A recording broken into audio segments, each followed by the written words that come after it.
வணக்கம். ஓம் நமோ நாராயணா. பொய்கை ஆழ்வார் வைணவ நெறியை பின்பற்றி பக்தியில் சிறந்து விளங்கிய 12 ஆழ்வார்களில் முதல் ஆழ்வார்கள் மூவருள் ஒருவர்.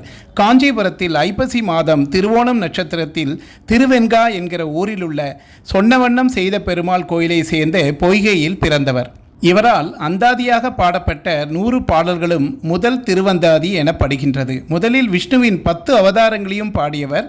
பொற்தாமரை பொய்கையில், அதாவது திருக்குளத்தில் தோன்றியதால் பொய்கை ஆழ்வார் என பெயர் பெற்றார். ஆழ்வார்களில் சிலர் திருமாலின் கையில் உள்ள 5 ஆயுதங்களில் ஏதேனும் ஒன்றின் அம்சமாக பிறந்தவர்கள் என்பது வைணவ கொள்கை. இதன்படி பொய்கை ஆழ்வார் பாஞ்சன்யம் எனப்படும் பெருமாளின் சங்கின் அம்சம் ஆவார். இவர் பேயாழ்வார், பூதத்தாழ்வார் எனும் ஆழ்வார்களுடன் ஒரே காலகட்டத்தில் வாழ்ந்தவர் ஆவார். இவர்கள் மூவரும் ஞான, பக்தி, வைராக்கியங்கள் மிக்க துறவரம் பூண்டு ஆண்டவனின் நினைவிலேயே உருகி உள்ளம் கனிய பாடியவர்கள்.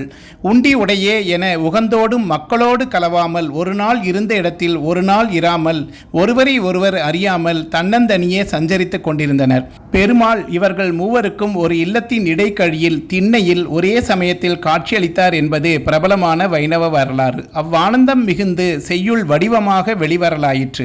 அச்செய்யுள் தொகுதி முறையே 1ஆம், 2ஆம் மற்றும் 3ஆம் திருவந்தாதியாக உருவானது. இதில் முதல் திருவந்தாதி பொய்கையாருடையது.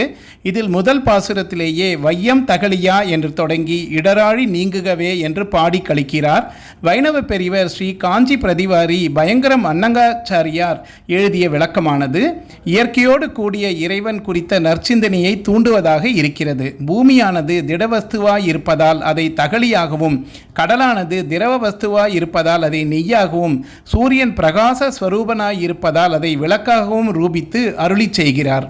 இதுவரையில் எம்பெருமானை துதியாது இருந்ததால் உண்டான வருத்தம் நீங்குவதற்காக என்றும், துதிக்க வட்டாமல் பிரதிபந்தகமாய் இருந்த பாவங்கள் தொலைவதற்காக என்றும், இந்த பிரபந்தத்தை கற்றி சம்சாரிகளும் துயர் தீர்ந்து வாழ்வதற்காக என்றும் 3 படியாக உரைக்கலாம் என்கிறார். பெருமாளை இதுவரை வணங்கவில்லையே என்று யாரும் வருந்த வேண்டாம். இப்போது இப்பாசுரத்தை படித்து உலகத் துயரங்களிலிருந்து விடுபடலாம் என பொருள்பட கூறுகிறார். பொய்கையார் திருக்கோவலூரில் திருமாலின் திருவருளால் ஏற்பட்ட இருளில் இருந்து விடுதலை பெறுவதற்காக வையம் தகலியா என தொடங்கி இயற்றி அறிவுள்ள 100 வெண்பாக்களை கொண்டது முதல் திருவந்தாதி என்று பெயர் பெற்றது. அந்தாதி தொடையில் இயற்றப்பெற்ற மிக பழைய பிரபந்தங்களில் இது ஒன்றாகும். ஆழ்வார் இறைவனை மெய், வாய், கண், மூக்கு, செவி எனும் 5 பொறிகளாகவும் அந்த பொறிகளால் உணரப்படும் 5 புலன்களாகவும் காண்கிறார். மேலும் நிலம், நீர், தீ, காற்று, வான் எனும் 5 பூதங்களாகவும் அழிவற்ற மெய்ஞானமாகவும் ஞானமுடையார் செய்யும் வேள்வியாகவும் அறமாகவும் கண்டு மகிழ்கின்றார். இங்கனம் எல்லாம் தானாய் விளங்கும் இறைவனுக்கு சின்னஞ்சிறு அகல் விளக்கு ஏற்ற விரும்பவில்லை அவர்.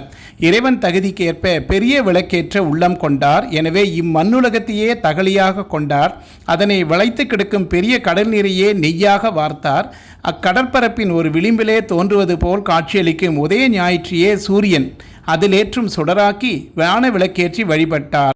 உலக மாயையே உண்மையென கருதியிருக்கும் ஆன்மாக்களுக்கு வீடு பேரளிக்கும் என்பது அவர் நம்பிக்கையாகும். திருமாலின் மேலாம் தன்மையை, அதாவது பரத்துவத்தை விளக்குவதே ஆழ்வார்களின் நோக்கம்.